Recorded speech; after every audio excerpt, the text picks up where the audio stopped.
is Patricia Bridges of Bridges Pottery. I'm a potter on the North Shore of Long Island in New York, and I've been working in clay for over 2 decades. I'm going to show you a couple of different projects with some tools that are really interesting to make some texture. They're rollers on bamboo handles, and they're interchangeable, so these open up and I can put different wheels on them. Each one's a different pattern. There's a number of different patterns you can get. They're made out of resin, they're very hard, they almost feel like they're stone. I'll start by making some test strips so I can see what each pattern looks like. This way I have both samples for glazes that are flat and something that's rounded. The glaze may sit and move and fall slightly differently in the rounded pieces. I'll just let these all dry like this. First I'll show you using these rollers to make some patterns and texture on some simple tiles. You can see I can actually drive these and change the, doesn't have to be a straight pattern.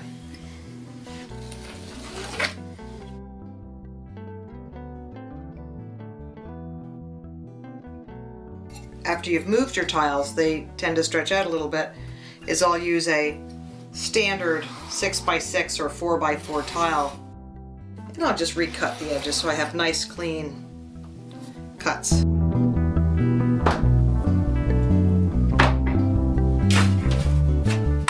Now we'll make a simple tray with some decorative detail using the rollers. You can buy the texture rollers online at Bamboo Tools.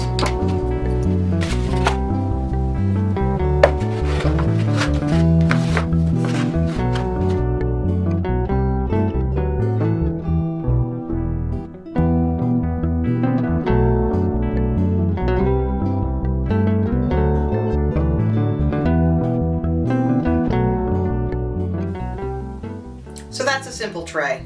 I'll let this dry and then I'll clean it up and fire it.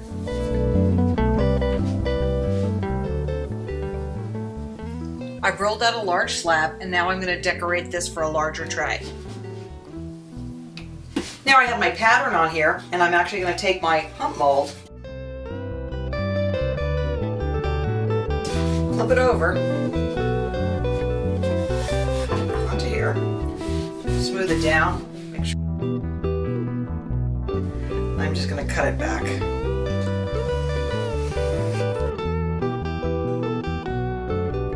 You can see with the roller it's very nice to be able to control where the pattern goes right along the edge of a piece.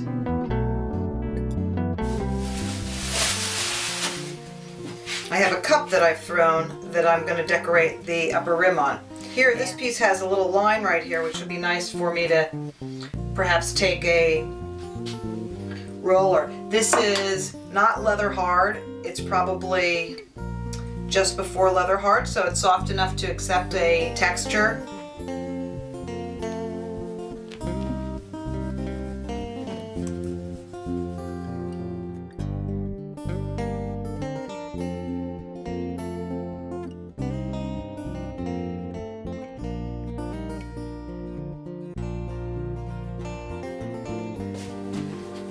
Now it's just time to let everything dry.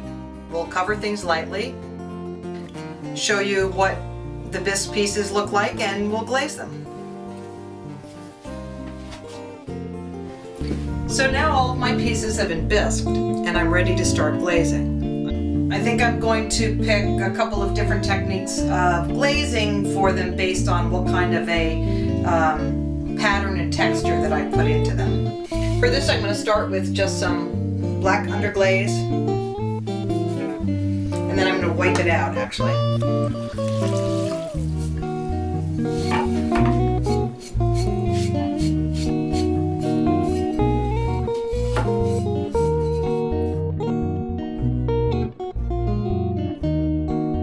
Now I'll just cover them with some clear glaze.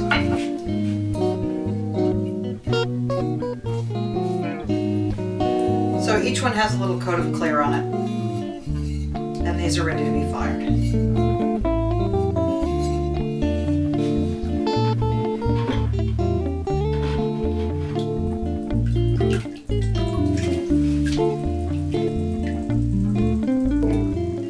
After After my first glaze, I'm going to add some wax resist and then put a second glaze on top.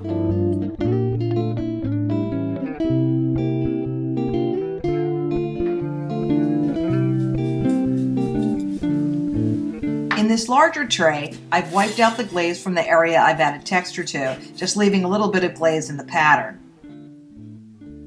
First, I'll dip one side in a solid color. Then I'll cover the rest, just with clear.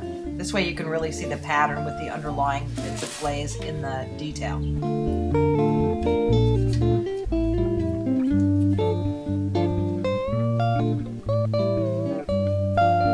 For the small vase, I've dipped it in one color, wiped out some of the glaze from the pattern, and then I'm going to brush on another color in that area.